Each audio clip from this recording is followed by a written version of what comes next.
نحمدہ ونصلی ونسلم علی رسولہ الکریم اما بعد فاعوذ باللہ من الشیطان الرجیم بسم اللہ الرحمن الرحیم۔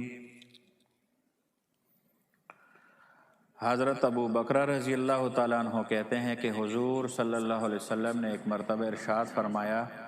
کیا تم لوگوں کو کبیرہ گناہوں میں سے سب سے بڑے گناہ بتاؤں؟ صحابہ کرام رضوان اللہ تعالیٰ علیہم اجمعین نے عرض کیا کہ ضرور یا رسول اللہ، ارشاد فرمائے۔ حضور صلی اللہ علیہ وسلم نے ارشاد فرمایا کہ اللہ جل جلالہ کے ساتھ کسی کو شریک بنانا، والدین کی نافرمانی کرنا، جھوٹی گواہی دینا یا جھوٹی بات کرنا۔ ان دو باتوں کے بارے میں راوی کو شک ہے کہ ان دونوں میں سے کون سی بات ارشاد فرمائی تھی۔ اس وقت حضور صلی اللہ علیہ وسلم کسی چیز پر ٹیک لگائے ہوئے تشریف فرما تھے اور جھوٹ کا ذکر فرماتے وقت اہتمام کی وجہ سے آپ علیہ السلام بیٹھ گئے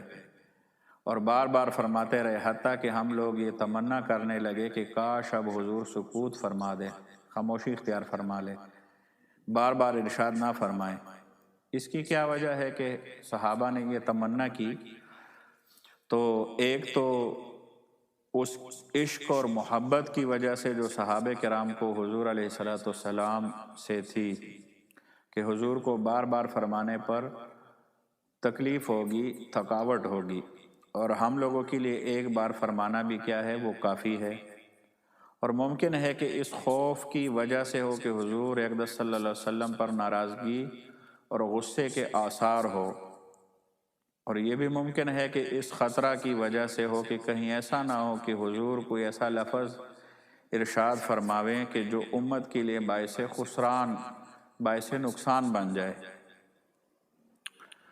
اور جن لوگوں کو، جن حضرات کو کسی دینی یا دنیاوی مجلس میں اٹھنے بیٹھنے کا میسر آتا ہے، وہ اس حالت سے بخوبی واقف ہے، کسی بڑے کے مجلس میں اگر بیٹھے ہوں۔ اور حضور صلی اللہ علیہ وسلم کا بار بار ارشاد فرمانا یہ شدت اہتمام کی وجہ سے تھا کہ جب کوئی شخص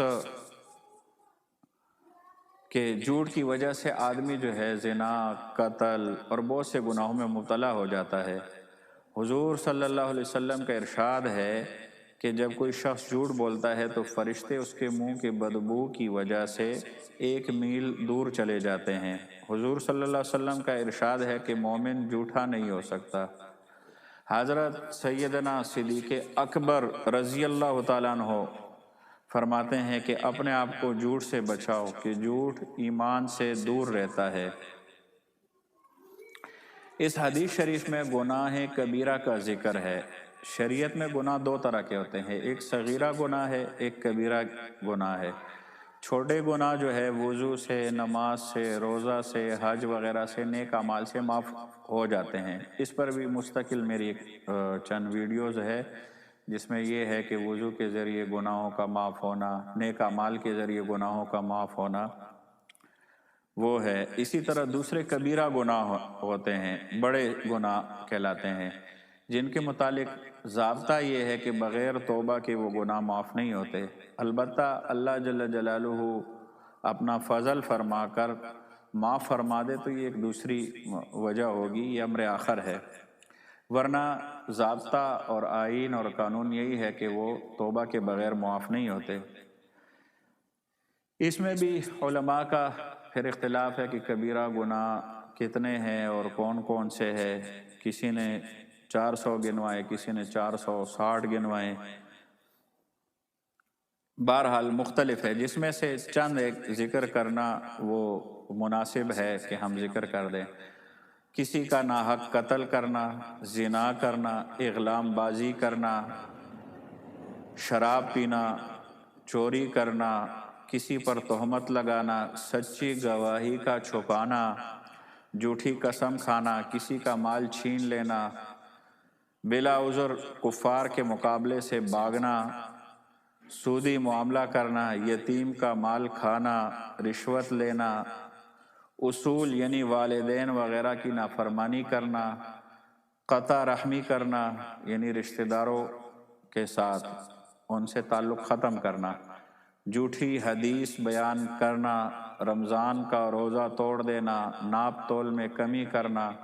فرض نماز کو وقت سے آگے پیچھے پڑھنا، زکوٰۃ نہ دینا، مسلمان کو یا کسی کافر کو جس سے معاہدہ ہو ناحق مارنا، کسی صحابی کی شان میں گستاخی کرنا، غیبت کرنا، بالخصوص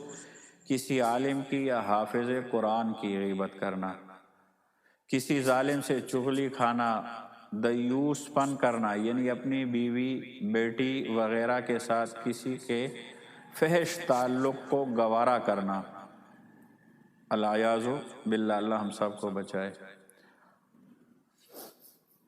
قرب سازی یعنی بڑوا پن کرنا، اجنبی مرد، عورت یا اس قسم کے دوسرے ناجائز تعلقات میں سعی، کوشش کرنا، امر بالمعروف نہی عن المنکر، چھوڑ دینا، نیک کاموں کی طرف لوگوں کو دعوت دینا، برے کاموں سے روکنا، یہ چھوڑ دینا۔ اللہ اکبر۔ جادو کا سیکھنا یا سکھانا، کسی پر جادو کرنا، قرآن پاک پڑھ کر بلا دینا، بلا مجبوری کسی جاندار کو جلانا، اللہ کی رحمت سے نا امید ہونا، اس کے عذاب سے نہ ڈرنا، عورت کا خاوند کی نافرمانی کرنا، اس کی خواہش پر بلا وجہ انکار کرنا، چغلی کھانا، یہ بطور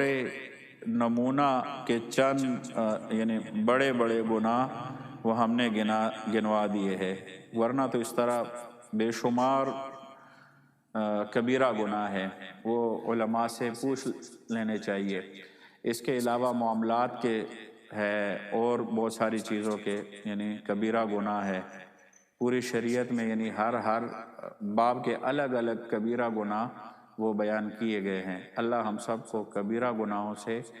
بچنے کی توفیق عطا فرمائے۔ اسی طرح اگر کوئی صغیرہ چھوٹے گناہ میں مبتلا ہے اور اس پر اصرار کر رہا ہے یعنی بار بار کر رہا ہے، تو اصرار علی الصغیرہ یعنی صغیرہ گناہ اگر کوئی بار بار کرتا ہے تو صغیرہ گناہ بھی کیا ہو جاتا ہے، وہ بھی کبیرہ بن جاتا ہے، اس سے بھی بچنا چاہیے۔ تو بہرحال جتنے بھی کبائر ہیں یا جتنے بھی صغائر ہے اس سے بھی بچنا چاہیے۔ صغیرہ کا مطلب یہ نہیں ہوتا کہ یہ چھوٹا گناہ ہے تو اس کو کر لینا چاہیے۔ حضرت مولانا شاہ اشرف علی تھانوی رحمہ اللہ سے کسی نے پوچھا، صغیرہ اور کبیرہ گناہوں کی مثال انہوں نے پھر دی، انہوں نے فرمایا کہ آگ ہی ہوتی ہے، آگ کی انگاری بھی اگر کپڑوں میں کیا کر دو گے، رکھ دو گے تو وہ بھی پورے کپڑوں کو جلا کر بھسم کر دے گی، اور اگر آگ ہی جلا دو گے ان کپڑوں کو تو تب بھی وہ کپڑے کیا ہو جائیں گے، جل جائیں گے۔ تو ایک انگارے سے بھی کیا ہو جاتی ہے، وہ پورے کپڑے جل جاتے ہیں۔ تو اس کا یہ مطلب نہیں ہے کہ صغیرہ گناہ بندہ کر لے، صغیرہ گناہ کی اجازت ہے، صغیرہ گناہ سے بھی بچنا چاہیے، کبیرہ سے بھی بچنا چاہیے۔ یہ تقسیم جو ہے صغیرہ اور کبیرہ کی، یہ ہمارے اعتبار سے ہے، ہمارے لیے یعنی یہ چھوٹا گناہ ہے، یہ بڑا گناہ ہے، ورنہ اللہ جل جلالہ کی ذات کے اعتبار سے اللہ کی نافرمانی تو ہر نافرمانی کیا ہے، بڑی ہے۔ اللہ کی کوئی بھی نافرمانی ہو، اللہ کی ذات کو دیکھتے ہوئے ہر نافرمانی کیا ہے، بڑی ہے، تو ہر نافرمانی سے بچنا چاہیے۔ اللہ ہم سب کو عمل کرنے کی توفیق عطا فرمائے۔